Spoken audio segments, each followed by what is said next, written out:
আসসালামু আলাইকুম। আজকে আমরা বাংলা ব্যাকরণের প্রথম অধ্যায়ের দ্বিতীয় পরিচ্ছেদ পড়ব। বাংলা ব্যাকরণ ও এর আলোচ্য বিষয়।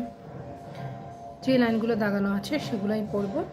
ব্যাকরণ শব্দটির ব্যুৎপত্তিগত অর্থ হচ্ছে বিশেষভাবে বিশ্লেষণ। তারপর পড়তে হবে প্রত্যেক ভাষারই কয়টি মৌলিক অংশ থাকে? 4টি। ধ্বনি, শব্দ, বাক্য, অর্থ। এবং সব ভাষার ব্যাকরণেই প্রধানত নিম্নলিখিত 4টি বিষয়ে আলোচনা করা হয়: ধ্বনিতত্ত্ব বা ফোনোলজি, শব্দতত্ত্ব বা রূপতত্ত্ব, মরফোলজি, বাক্যতত্ত্ব বা পদক্রম এবং অর্থতত্ত্ব। এছাড়াও অভিধান তত্ত্ব, ছন্দ, অলঙ্কার প্রভৃতি ব্যাকরণের আলোচ্য বিষয়। ধ্বনিতত্ত্বের মধ্যে পড়তে হবে বাক প্রত্যঙ্গজাত ধ্বনির সূক্ষ্মতম মৌলিক অংশ বা এককে কী বলা হয়? ধ্বনিমূল বলা হয়। এখান থেকে এই লাইনটি পড়তে হবে। রূপতত্ত্ব থেকে পড়তে হবে শব্দের ক্ষুদ্রাংশকে বলা হয় রূপ। রূপ গঠন করে শব্দ, এই জন্যই শব্দতত্ত্বকে কী বলা হয়? রূপতত্ত্ব বলা হয়। এরপরে এখান থেকে আর পড়া লাগবে প্রাতিপদিক। বিভক্তিহীন নাম শব্দকে কী বলা হয়? প্রাতিপদিক বলা হয়, যেমন হাত, বই, কলম ইত্যাদি। সাধিত শব্দ মৌলিক শব্দ ব্যতীত অন্য সব শব্দকেই সাধিত শব্দ বলা হয়, যেমন হাতা, গরমিল, দম্পতি ইত্যাদি। সাধিত শব্দ আবার দুই প্রকার: নাম শব্দ ও ক্রিয়া। এরপর আমরা পড়ব প্রকৃতি ও প্রত্যয়। যে শব্দকে অন্য কোনো শব্দের বা কোনো শব্দের যে অংশকে অন্য কোনো ক্ষুদ্রতর অংশে ভাগ করা যায় না তাকে প্রকৃতি বলে। এটা দুই প্রকার: নাম প্রকৃতি এবং ক্রিয়া প্রকৃতি। উদাহরণগুলো যেগুলো দাগানো আছে ওগুলো পড়তে হবে।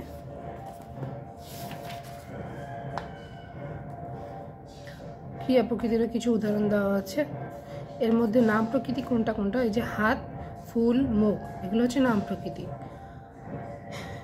প্রকৃতি ছাড়াও আরেকটা জিনিস হচ্ছে প্রত্যয়, আর এগুলো হচ্ছে প্রত্যয়। নাম প্রকৃতির সাথে এই যে যুক্ত হয়েছে এগুলো হচ্ছে সব প্রত্যয়। ল, এল, র একসাথে প্রত্যয়ন্ত শব্দ।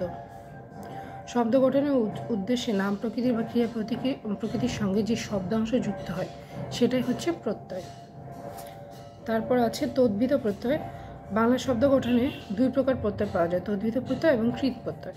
তদ্ভিত প্রত্যয়গুলো কী কী? হাতল, ফুলেল, মুখর, এগুলোর মধ্যে যথাক্রমে ল, এল, র এগুলো হচ্ছে তদ্ভিত প্রত্যয়। এছাড়া কৃৎ প্রত্যয় যেগুলো ওই যে চলন্ত, জমা, লিখিত, এগুলোর মধ্যে অন্ত এবং আ, এই দুটো হচ্ছে কৃৎ প্রত্যয়। তারপর আমরা পড়ব উপসর্গ। উপসর্গগুলো হচ্ছে শব্দ বা ধাতুর পূর্বে যুক্ত হবে কতিপয় সুনির্দিষ্ট অব্যয়জাতীয় শব্দাংশ যুক্ত হয়ে যে সাধিত শব্দের অর্থের পরিবর্তন ঘটায়, সম্প্রসারণ অথবা সংকোচন ঘটায় তাদেরকে উপসর্গ বলা হয়। 3 প্রকার উপসর্গ দেখা যায়: সংস্কৃত, বাংলা, বিদেশি উপসর্গ। সংস্কৃত উপসর্গ যেমন প্র, পরা, অব, এর 20টি সংস্কৃত বা তৎসম উপসর্গ রয়েছে। এছাড়াও বাংলা উপসর্গ আছে। বাংলা উপসর্গ যেমন অ, অনা, অগা, অজ, আ, আব, নি ইত্যাদি। বাংলা উপসর্গ রয়েছে টোটাল 21টি এবং তৎসম বা সংস্কৃত উপসর্গ টোটাল 20টি। আর অনুসর্গ যেগুলো হচ্ছে অন্য কোনো শব্দের সঙ্গে যুক্ত না হয়ে স্বাধীন রূপে ব্যবহৃত হয়। এই চ্যাপ্টারের সাথে রিলেটেড আমরা এখন উপসর্গ যে চ্যাপ্টারটি সেটিও একটু পড়ে নিব। এখানেও যে লাইনগুলো দাগানো আছে সেগুলো পড়লেই হবে।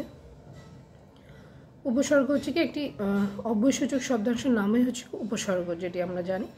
উপসর্গের কাজটা কি? উপসর্গ যুক্ত হয়ে নতুন একটা অর্থবোধক শব্দ তৈরি হয়, শব্দের অর্থের পূর্ণতা সাধিত হয়, অর্থের সম্প্রসারণ, সংকোচন এবং অর্থের পরিবর্তন ঘটায়। এই লাইনটা ইম্পর্টেন্ট। এদের নিজস্ব কোনো অর্থবাচকতা নেই, তবে অন্য শব্দের আগে যুক্ত হয়ে অর্থদ্যোতকতা সৃষ্টি করে। এই যে বাংলা 21টা উপসর্গ রয়েছে, এখানে 21টা উপসর্গ দেওয়া আছে। 21টা উপসর্গ মুখস্থ করতে হবে। উদাহরণগুলো একটু দেখতে হবে। তৎসম উপসর্গ রয়েছে 20টি এবং 4টা উপসর্গ, যেটা বাংলা উপসর্গ প্লাস তৎসম উপসর্গ দুইটাতেই পাওয়া যায়। আশু, বিনে 4টা উপসর্গ। উদাহরণগুলো দেখতে হবে। এছাড়া কিছু বিদেশি উপসর্গ রয়েছে, এর মধ্যে ফার্সি উপসর্গ, আরবি উপসর্গ রয়েছে। আরবি উপসর্গগুলো মনে রাখার জন্য সিরিয়াল অনুযায়ীভাবে দেওয়া আছে: নিম, বর, বে, দরকার, বদ, না, বফি, কম। ফার্সি উপসর্গগুলো এভাবে মনে রাখা যাবে। আরবি উপসর্গ 4টা: আম, খাস, লা, গড়। এছাড়া ইংরেজি উপসর্গ রয়েছে ফুল, হাফ, হেড, সাপ, এবং উর্দু এবং হিন্দি উপসর্গ একটি, যেমন হর।